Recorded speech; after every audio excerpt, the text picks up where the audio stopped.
In this tutorial, you will learn how to set up an account with us.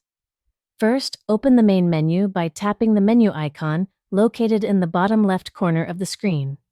This will open the main menu from the left side. In this menu, find and tap the profile icon, which looks like a stylized person. Here you'll have the option to either log in or sign up. If you don't have an account yet, tap the Sign Up button at the top of the profile menu. To create your account, simply provide your email and set a secure password. Once submitted, we'll send you an email to verify your account. Please check your inbox, and if you don't see it, don't forget to check your junk or spam folder. After verifying and activating your account by clicking the Activate Account button in the email, you can return to the app and log in using the email and password you just created. Once logged in, you can set a username to make logging in easier in the future.